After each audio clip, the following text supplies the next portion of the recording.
मधुमेही रुग्णांनी उष्णतेपासून सावध राहावे. इलेक्ट्रॉलचा वापर उपयुक्त. डॉक्टर मालपानी. नांदेड. राज्यात वाढत्या उष्णतेमुळे नागरिक त्रस्त झाले असून मधुमेही असलेल्या रुग्णांनी विशेष काळजी घेण्याचे आवाहन प्रसिद्ध डॉक्टर संतोष मालपानी यांनी केले आहे. उष्णतेच्या काळात अत्यावश्यक कामाशिवाय घराबाहेर पडू नये.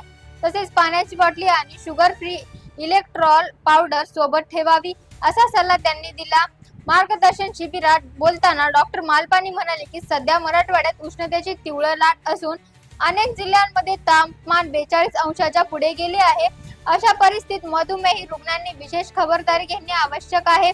चक्कर येणे किंवा अशक्तपणा जाणवल्यास पाण्यासोबत इलेक्ट्रॉलचे सेवन करावे. मात्र प्रत्येक रुग्णांनी डॉक्टरांच्या सल्ल्यानुसार औषधे व पथ्य पाळावे. या शिबिरात रुग्ण व नातेवाईकांनी उष्णतेशी संबंधित विविध प्रश्न उपस्थित केले. डॉक्टर मालपानी यांनी सर्व प्रश्नांची समाधानकारक उत्तरे देत योग्य काळजी घेण्याचे आवाहन केले.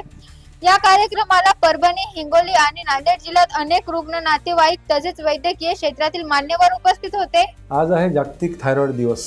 मित्रांनो, जीवनशैलीचे आजार जे आहेत त्याच्यामध्ये आपण अंतर्भाव करतो. शुगर, ज्याला आपण मधुमेह म्हणतो, रक्तदाब, ज्याला आपण ब्लड प्रेशर म्हणतो, रक्तामधल्या चरबीचे विकार, त्याच्यानंतर हृदयाचे विकार, ह्या सगळ्या आजारांच्या लोकांना उष्माघाताचा प्रॉब्लेम जास्त असतो.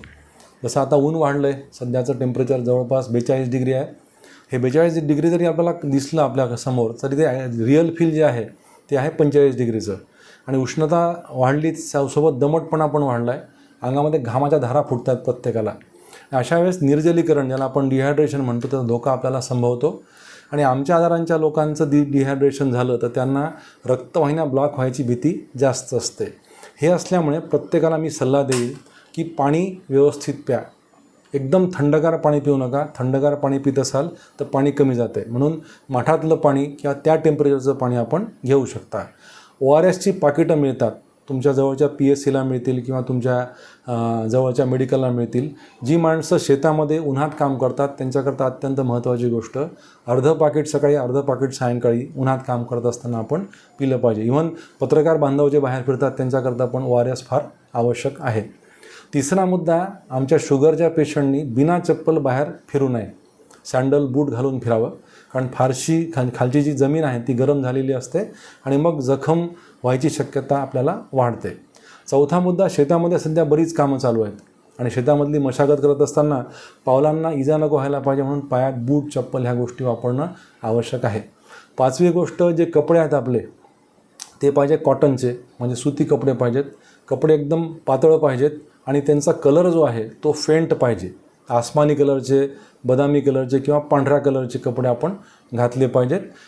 होईल तिथपर्यंत जीन्सची पॅन्ट घालू नका. जीन्सच्या पॅन्टचे कापडाची जाडी जास्त असते आणि मध्ये घाम फुटतो आणि मग त्या लोकांना फंगल इन्फेक्शन व्हायची भीती जास्त असते. तर शक्यतोवर सुती कपडे, पातळ कपडे आपण वापरले पाहिजे.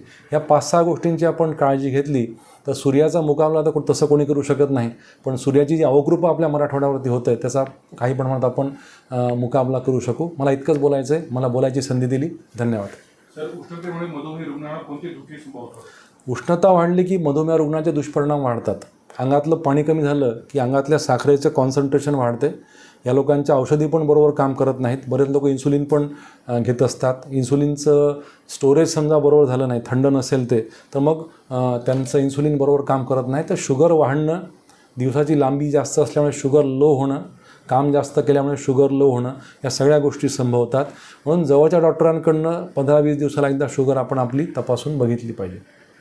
सर, एकंदरीत आहारामध्ये काय? आहारात आता चांगला प्रश्न केला. पाण्यासोबत मी तुम्हाला ORS घ्यायला सांगितलं आहे. नारळ पाणी आपण पिऊ शकतो. जी माणसं डायबिटीस नाही ती उसाचा रस पण घेऊ शकतात, नारळ पाणी पण पिऊ शकतात.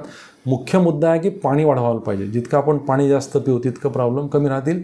आणि आणखी त्याला उपप्रश्न पण आपण जोडू शकतो की काही लोकांच्या किडनीला सूज असते, विशेष करून डायबिटीसचे जे पेशंट असतात त्यांच्या किडनीला सूज असते. अशा वेळेस त्यांनी पाण्याचं प्रमाण डॉक्टरांच्या सल्ल्याने बरोबर ठरवायचं.